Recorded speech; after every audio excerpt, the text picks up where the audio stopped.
Hey friends, so I wanted to share something with you. We've decided that we would like for our YouTube channel to be informational, and it's not just about our travels and our quest to become full-time RVers, but our life adventures. And I wanted to share something with everybody that might help. So we developed this channel to make videos and help people, and hope to help people when we travel. We do a lot of research where we cruise. That's what it started with, was our cruising. And we do a lot of videos, and we do a lot of researching, and I do a lot of researching on our ports, where we're going to go, what we're going to do. I try to find things that we can do either free or very cheap, and so that was the whole idea of us starting our YouTube channel. And then we decided last summer that we wanted to try to go full-time RVing so that we could take our travels on the road and be able to visit all 50 states in the United States. But in this quest, I have just in the past couple of weeks found out that I got diagnosed with sleep apnea. So we talked about it, we prayed about it, and we thought, I tried to do research as much as I could on sleep apnea before I went to have my sleep study, just to see what I was going to be dealing with, what was going to happen when I went for my sleep study. But there wasn't a lot of information out there, so we decided, Michael and I talked about it, and we decided that we would video my adventure, if you can call it that. I'm trying to make it an adventure so that I don't get down about it. Because we're trying to get on the road, and then I get diagnosed with sleep apnea. Well, the first thought that came to my mind was, how am I gonna, I'm thinking that CPAP machines are huge, and I've never seen one. I've never known anybody. Well, I didn't think I knew anybody on one until I found out that I have sleep apnea. And then I have all these friends or family members of friends that I found out that are on CPAP machines or BiPAP machines. So I didn't have any idea what I was going to be going through in my sleep study. So I was really nervous. It kind of was giving me a little anxiety, because I'm thinking, how am I going to try to sleep in this building with people that I don't know? And what are they going to do to me? What's going to happen? So we videoed that whole process, and I wanted to share it with you so that if you or someone you know has been diagnosed with sleep apnea, or you're going to be going through a sleep study, then this might give you an idea and a little bit of peace of mind what you're going to be going through.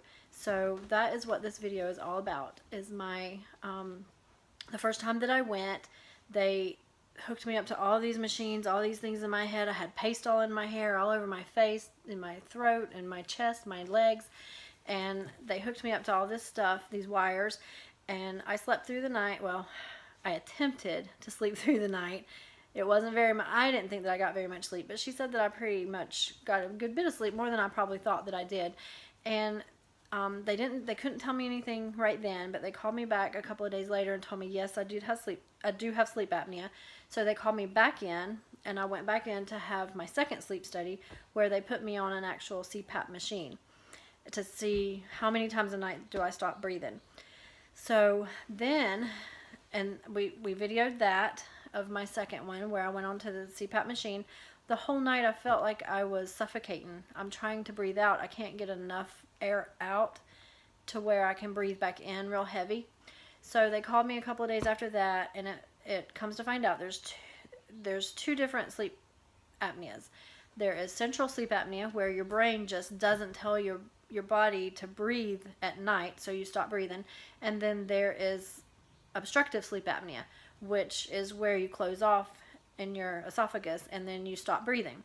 Well, I have complex sleep apnea, which includes both of those, which is not very common, but as you get through our videos, you will figure out that if it's going to happen, I am not a very common person. If it happens, I go all out. It just happens that way. So I have complex sleep apnea, which is kind of not as common as having the obstructive.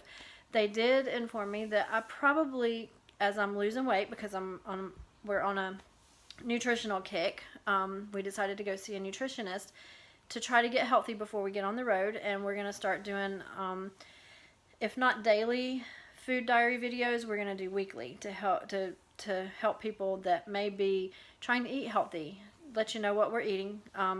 But I've already lost 8.7 pounds as of today in 14 days. And they told me that I probably will go off, or I'll lose that obstructive sleep apnea that I have as I lose my weight, because that can be one way that you can have obstructive sleep apnea. But I probably will not ever, the one that my central sleep apnea, which is my brain not telling my body to breathe, that's probably something you can be born with that and just never know that you had it. And that's what the doctor says that he thinks happened. You can also have a trauma in your life and that happen. And I've had some pretty weird stuff happen to me in the past year, with my heart rate and my blood pressure. I've got high blood pressure, but my heart rate that has been going kind of wacky, out of shape, out of whack, could be from my central sleep apnea. So we're hoping that that kind of cures that, which was one of the things that was making me reluctant to go out on the road, was my heart rate, not knowing why my heart rate will go way, way high and then really, really low. But that could be from me stopping breathing in the night, and then it causes my heart to have to work harder. So if that's why, then I'm pretty excited. But the downfall is with the central sleep apnea. I thought I was working really hard to try to get this weight off and get off the CPAP machine before they ever put me on it. And now I've found out that they can't put me on a CPAP machine. That's why I felt like during my second sleep study that I could not breathe out, because a CPAP machine is continuous air going in. Because I have the central sleep apnea, I'm going to have to be put on a BiPAP machine, which is a stronger pressure going in and not so much of a pressure going out. And so that's going to be better for me than it was the night that I was at the sleep study, because they had to set the pressure so high that I wasn't able to, it didn't stop my episodes. So, hopefully if, I'll help somebody that may be going through this. And I would like for you to understand, if you're watching this video and you've not ever seen our channel, or you've just come upon our channel, we haven't had a lot of mean comments, but this is me putting myself out there trying to help other people.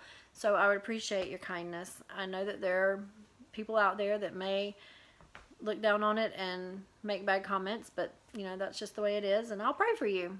But anyway, I hope you enjoyed this, and I hope that it helps somebody. Thanks. Bye. Where are we at, Mikey? Which cardiologist? No, we're not. Yeah, we are. Where are we? It's 10 minutes to 9. I'm at your cardiologist. 10 minutes to 9 p.m. I'm at your cardiologist. His office is upstairs. Well, we are in the same building that a cardiologist is, but we're here for a sleep study for you. Right. Yeah, So, yeah, my room has a TV. There's a camera up there. They're going to be watching me. Apparently all that's the stuff they're going to hook to me. Here's some kind of contraption. So I guess we're going to have to behave ourselves tonight. They are allowing Mikey to stay because I have Fuchs dystrophy and I cannot drive at night, and we're about 40 minutes away from home, so they allowed him to stay. Yeah, I'm a mess because they wouldn't let me do anything to my hair. No product. But I'm in my jammies and I am settled in, just waiting on them to hook me up to the stuff. But apparently Michael is concerned I have sleep apnea, and when he expressed his concerns to our doctor, the doctor thinks that's a possibility. So here I am, gonna have a sleep study tonight. I'm so excited. Can you tell? Yeah. So go ahead, and what did you see happening? Why are we here? Because you told on me, but what did you tell the doctor? What's happening? About how you breathe in, it'd be real deep, and then each initial breath would be shallower and shallower, to the point where I was straining to really hear if you were breathing or not. talking to yourself.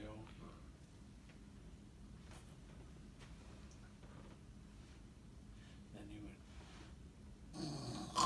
Oh, stop it. I do not snore like maybe not like that, but you do Yeah. snore. well, you do too. So we're going to bring you back over here too. I had to put stuff in the windows so the windows wouldn't rattle. You better stop.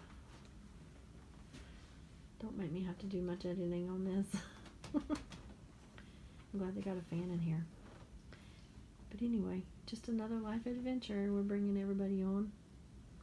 Who knows? Somebody else might have to go through this that's curious about how it works.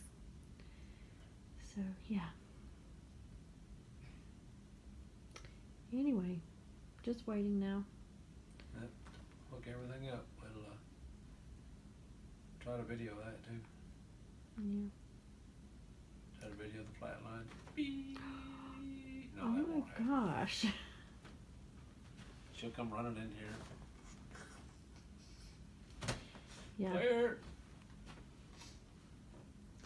Yeah, I wasn't able to put on my lotions or hair product. So I feel icky. I like lotion.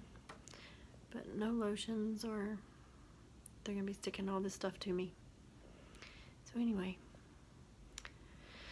here we are, just waiting. Tick, tock, tick, tock. I had to be here at 8:30. What time is it now? Oh, and I was supposed to eat an hour to an hour and a half before I came, but I didn't feel like eating. So I haven't had anything since 2:30, and it's 9 o'clock now, so we've been here about 30 minutes. Well, we got here early, so we've been here probably almost an hour. Anyway. Basically what we do is we watch you go through your stages of sleep, make sure that your sleep architecture is proper. I want to see how quickly you go to sleep once you initiate sleep, how quickly you go into your first REM period, which is when you're dreaming, how much time you spend dreaming, how much arousal you have, whether you're still getting deep sleep or not. We look at your heart rate, your muscle activity, your breathing, your respirations. Look at your medical history and any medications that you're taking. And that gives us a pretty good profile. These are just leg leads, so I can see if you have any restless leg. I just need you to hold that right there for me. These are respiratory belts. These are going to tell me if you do stop breathing, if your body's still making an effort to breathe. Is that too tight? A little bit? Maybe not. I know for women it's, Yeah. we have to put it above the breast line for the women. The men it's a little bit more comfortable. For women it just kind of snugs up there right underneath your arm, so not real comfortable, I know. You can feel like a robot.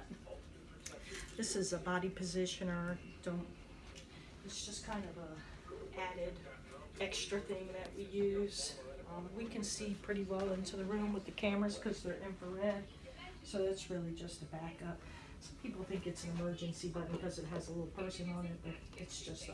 Okay, sleep apnea cause like irregular heartbeat? Yes, that's the most common thing that happens is it puts a big strain on the heart.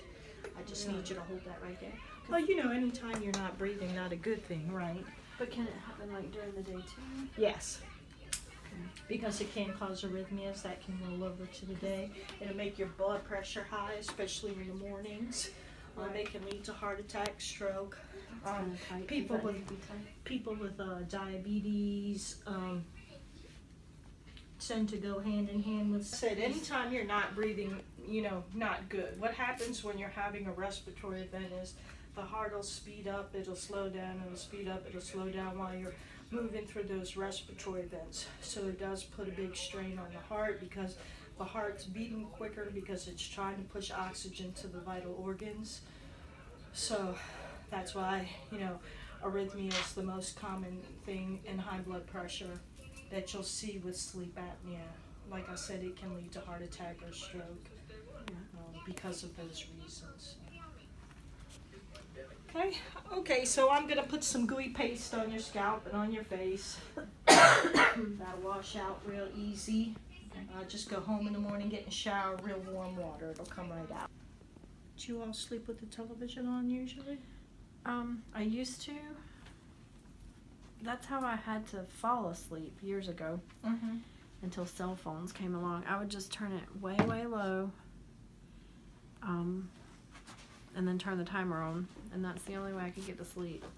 Well, believe it or not, it's not the sound that keeps you awake with the television, it's the lights. Switching from screen to screen, flashing, you know, for different pictures. That's what wakes your brain up during the night. So poor sleep hygiene with the television on. We haven't, well, we've turned all of our cable off now, so we don't have television in our bedrooms, but I get on my telephone, and then time gets away from me. Sure. Our goal is to go to bed at 10 o'clock, but I get on my phone and I, you know. So is sleep apnea something that can just all of a sudden happen, or is it something No, usually that it's something it's something I've that had you've maybe had for a while. and just didn't know it? Right. Most people don't know that they have it. Most people don't think about their sleep. You know, we just like breathing. We breathe. You know, we don't think about breathing. We sleep. People don't think about sleep. And there are a lot of different things that go on during the night when we're sleeping. And so when people wake up, you know, tired or, you know, just wake up and feel like they have for a long period of time, they just assume that that's, you know, how they're supposed to feel when they wake up, and they just really don't think about, you know, the effects of your sleep during the night and how that affects your body. Nervous coming over here. Yeah. You know what? Don't be. You know, I Fear always of say, the out of unknown. all the things the doctor does to you, this is the least of your. It's not your most comfortable night, that's for Right, sure. yeah. Because you've got all this stuff hooked up to you, but there's no needles, no specimens. I'm not coming in every half hour to take your blood pressure and things like that. You can sleep how you want. I mean, it's just a strange place, and like I said, not very comfortable. But really, it's not as bad as people think it Well, I is. think I'm nervous about unknown if I do have sleep apnea, then what comes? You know, I've Well- researched and know, because at first I thought it was a big machine. Oh my gosh, I can't go on cruises. You know, how are we going to go in a motorhome? How's that going to work? But then I found there are a lot of people that cruise with the Oh machines. yeah, they're so- portable. and They're little, portable so- these days. They're pretty small. They're pretty quiet. Sometimes you know they can make a little bit of noise, just like a little bit of a fan. Mostly, you know, you're breathing. Every mask has an exhaust port that blows off excess CO2, so you're gonna feel air. If you have to wear a CPAP, that can come out the mask. So if you're facing your spouse or your partner or whatever, sometimes they can feel that air, and maybe they don't like it, but overall they're very quiet. Now there's always a possibility I could come in tonight and put CPAP on you. We have a protocol in the lab. If you meet a certain requirement, I could come in and put it on you during the middle of the night. If I don't, it doesn't mean that you don't have sleep apnea. It just means that you didn't meet the protocol for me to do it, you know, the same night. So no matter what happens tonight, it still takes a week to 10 days to get your results. If you test positive and I don't put it on you tonight, then you'll have to come back for a second study. Again, it just depends, you know, what we see So tonight. that's after you get the machine, you come back to. No, if you test positive and I don't put it on you tonight, you come back and the hookup would be the same. The only difference is you'd be wearing the CPAP the whole night, and we do what's called a titration study where we vary the pressure on the CPAP to eliminate respiratory events and arousals, snoring, and to give you more consolidated sleep to fix the sleep, to treat the sleep apnea. So it can go that way, or sometimes we can do it all in one night. It just really depends. There are a lot of variables there, so sometimes it happens, sometimes it doesn't. Yeah. Okay. So this is the fun part. I'm gonna put two things up underneath your nose to watch you breathe. Now this is a cannula, but there's no oxygen going through here. This is called a PTAF transducer. And what this does is it just measures airflow coming out of your nose, okay? So just a little tickle. I love it. Hey. Thank you. This is probably the thing people hate the most during the night, the most uncomfortable thing. Some people it's the belt, some people it's the sat probe, because we use the clamps here, they're not really comfortable. But most people complain about these. Nobody likes stuff. I will on try my best not to complain about it. Well, either way, I'm going to tape it to your face, so it doesn't matter. And I do that just simply because obviously these are things that come off the most. Yeah. You know, you rub your face in the pillow, or you know, or some people just pull it off in their sleep. It happens. So, but like I said, if it comes off, I'll come in and fix it. Now this one's called a thermistor. It does the same thing, only this measures by pressure, temperature, just like a thermostat. So that's. My gracious. Yeah, I told you it's a lot of hookup. But this is the last thing except for your SAP probe, okay?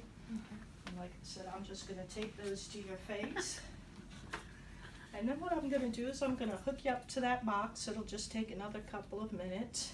And then I'll give you a chance to use the restroom. When you come back from the restroom, we'll get you hooked to the bed. We're going to do some little exercises, just some eye blinks, some leg movements, things like that. Nothing major, just to make sure all my equipment's working properly. Okay. And then I'm going to leave you alone, let you do your own thing. Now, if you're not ready to go to sleep because it is still early, you can read, you can watch TV, or if you're ready to go to sleep, you can do that too. No, I've read that it's not good to be on your telephone when you're trying to go to sleep. Is that true? Well, of course, you know, Does it doctors, get I your- think, would prefer, you know, if you're having a hard time getting to sleep, you know, to read a book or something like that. You know, electronic devices. See, my these problem days. is I have fuchs dystrophy, so I can't see to read unless it's big on my telephone. Right. So, but to just go, unless I'm just super tired, to just go lay down in bed and just go fall asleep, it doesn't usually happen for me. Yeah. I hear It you. never has since I was little. I always had to go to sleep watching TV. Now, what about your husband? When you go to bed, you just hit the bed and go to sleep? He usually looks at his telephone, but usually at 10 o'clock, he lays his to the side table and he's gone. Yeah, he'll fall asleep with me talking to him. Ah. And I'm Until still she wakes me up. I'm still wide awake. Why are you? No, I usually wake you up talking to you. Are you asleep? I'm talking to you. Why are you asleep? So any small children that you have to get up with during the night? No, not No. anymore. Our smallest is 22. Well, we do have 2 puppy dogs that get between us. Okay, and do you have to get up during the night to let them out or anything? No. No? Okay. They Usually say I'm we getting do. up to go potty or my legs are cramped up. Cramped up. Mhm. Because And then when I come back, one of our puppies is laying in my spot. Of course. She's a blanket hog. And A grave stealer, huh? she's tiny. She's not big at all. I mean, she's only 6 pounds, and the other one's 4.5. Oh, wow. Teeny tiny. Yeah, but she's a bad hog. Sounds like my granddaughter. We've talked about a king-size bed, but, you know, we take them with us everywhere, and we've stayed in king-size beds in the hotels, and they still are right between us. I'm like, but if we had a king-size bed, maybe they would take up half the bed. It don't work that way. No, it really doesn't. They're still going to be, you know. But we'd be lost without them. Oh, You're making me calm, so that's good. Like I said, it's really not that bad. Like I said, not real comfortable, but I mean, really, you're just here to sleep. Some people Yeah. get uncomfortable because we're watching them in the camera, but honestly, I don't spend a lot of time looking at the camera. The only time I'm really looking at the camera is if you're awake and I'm looking to see if you're getting up or just changing positions. Most of the time I'm looking at the computer screen, you know, looking at your heart rate and your airflow and, you know, brain waves. So it's, if you get creeped out because someone's watching you, that's not really, we're not really doing No, a whole not- lot of that either. Plus, Yeah. you know, people come here and I see all kinds of things. So. Good. Yeah, without moving your head, just your eyes only. I need you to look left to right 4 times. And now up and down 4 times. And clench your jaw and grind your teeth for me. Oh, she'll do that just fine. Nobody Yeah, likes that. TMJ. Yeah. Okay, that's good. Well, you have TMJ? That's good to know. Okay. So now I need you to take a deep breath and hold it. You can release that. Good. Now I need you to breathe in and out through just your nose only. Good. Now in and out of your mouth. Good. Okay, now I want want you to take a deep breath, and while you're holding it, I want you to push your stomach muscles in and out. I know it So sounds like hard. breathe in. Yeah, breathe in, and then push your stomach muscles in and out. That's perfect. Okay. You can get that. There you go. That's good. Okay, now I need you to clear your throat quietly, just a little. Sound. Good. One more time, a little louder. And one more time, really loud for me. No, I'm gonna call. Sorry. That's fine. That works too. Okay, now I need you to flex your right foot up and down 3 times. Good, and relax. And now your other foot.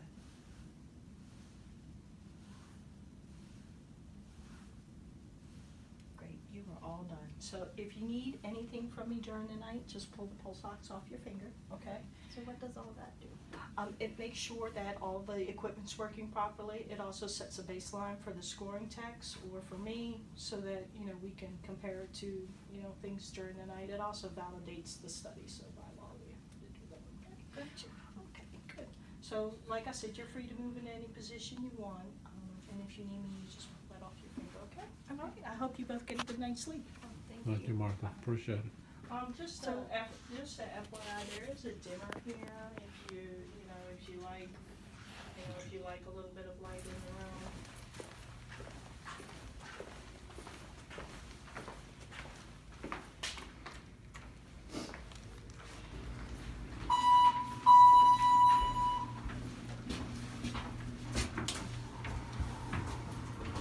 How'd you sleep? Slept like a baby. No, you didn't. I could hear you tossing and turning. Was it? No, not too bad. So they woke me up at 5. 30. Was it 5? No, it's just no. Oh, It's 5:31 when I looked at the phone. no. Okay, I'm done here. Yeah, I thought they were gonna wake me up at 6:30. It's 5:30.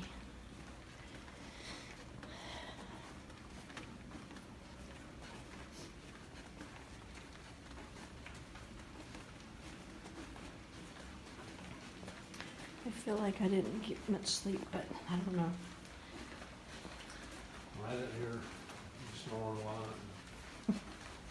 Somebody thought I was knocked out. Ooh, burr.